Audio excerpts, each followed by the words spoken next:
Chris কোলম্যানকে শেষ পর্যন্ত coach হিসেবে পাওয়া যাবে কিনা এই বিষয়টা পুরোটাই এখন নির্ভর করছে সরকারের উপর, আরও নির্দিষ্ট করে বললে যুব এবং ক্রীড়া মন্ত্রণালয়ের উপর। কারণ ফুটবল ফেডারেশন মোটামুটি নীতিগতভাবে এক ধরনের সিদ্ধান্ত নিয়েই নিয়েছে। এখন কেন আমি এটা বলছি যে যুব এবং ক্রীড়া মন্ত্রণালয়ের উপরে সবকিছু নির্ভর করছে, সেটা নিয়েই বিস্তারিত বলবো, আশা করি শুনবেন।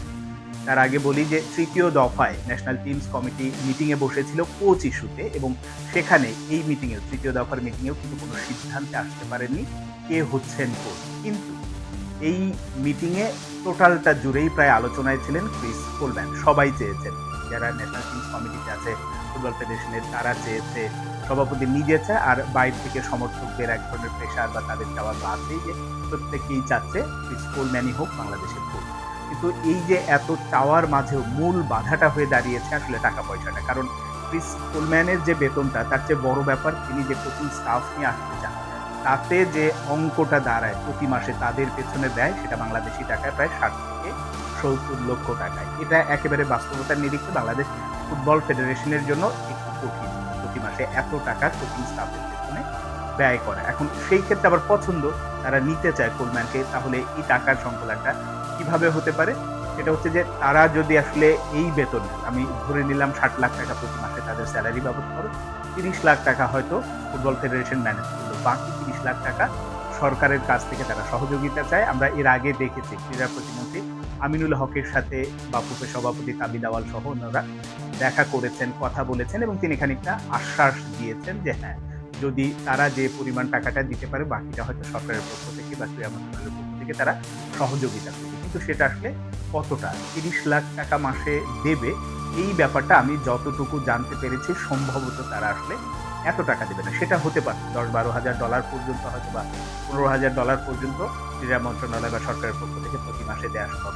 প্রায় 30 লাখ বা 25 লাখ টাকা এইটা সরকার প্রতি মাসে দিতে চাইবে না। কারণ তাদের অন্যান্য খাত বা এরই মধ্যে দেখেছেন যে খেলোয়াড়দের বেতন দেওয়া, হাবিজাবি আনুষঙ্গিক অনেক খরচ শুরু করে দিয়েছে সরকার। এই কারণে শুধুমাত্র ফুটবল ফেডারেশনের প্রতি কোচের পেছনে এত টাকা দেবে কিনা সেই জায়গাটা শঙ্কা আছে, আমি যতটুকু জানতে পেরেছি। সেইটা হলো ফুটবল ফেডারেশন সিদ্ধান্ত নিলেও শেষ পর্যন্ত ক্রিস কোলম্যানকে সম্ভবত পাওয়া যাবে না শুধুমাত্র স্যালারি ইস্যুতে, এটা এখন বাস্তবতা নিরিখে। এবং একইভাবে দ্বিতীয় অপশন হতে পারে হচ্ছে বার্ন স্টক, এবং তারও এইরকম কিছু চাহিদা আছে, শুধু স্যালারি না, স্যালারির বাইরে তিনি যে কোচিং স্টাফ আসতে চান তার স্যালারিও প্রায় এরকম কাছাকাছি। ফলে ওই অপশনটাও হয়তো বন্ধ থাকবে তখন। এখন তৃতীয় অপশন আসলে কি হতে পারে? হঠাৎ করে আলোচনায় চলে এসেছেন যুক্তরাষ্ট্রের সাবেক অধিনায়ক এবং এখন কোচ হিসেবে কাজ করেন, সর্বশেষ গায়ানা জাতীয় দলের কোচ হিসেবে ছিলেন, এবং তিনি হচ্ছেন টমাস ধুলি। এই ভদ্রলোককে হয়তো পাওয়া সম্ভব। আর অভিজ্ঞতাটা যেমন অনেক আছে, তিনি ন্যাশনাল টিমে খেলেছেন, আমেরিকার জাতীয় দলে খেলেছেন, বিশ্বকাপে খেলেছেন, ক্লাব ফুটবলে অনেক জায়গায় ভালো ভালো জায়গায় খেলেছেন। ফলে সেখান থেকে তার ওই অভিজ্ঞতা আছে, খেলোয়াড়ি জীবনের অভিজ্ঞতা। আর আরেকটা প্লাস পয়েন্ট হচ্ছে ফিলিপাইন জাতীয় দলে কিন্তু 2 দফায় তিনি আসলে কোচ হিসেবে কাজ করেছেন, এবং সেখানে তার ভালো অভিজ্ঞতা, ভালো পারফরমেন্স, সবকিছু মিলে হয়তো এইরকম তৃতীয় অপশনে ফুটবল ফেডারেশন চলে যেতে পারে। যেটা হলে হয়তো আমরা যদি দেখি সেটা 15 তারিখের মধ্যেই সম্ভবত আসলে নাম ঘোষণা করবেন তাবিদ আওয়াল। সেটা হলে হয়তো টমাস ধুলিও এই বাংলাদেশ দলের কোচ হতে পারেন। এগুলো কিন্তু আমি সবই বলছি সম্ভাব্য।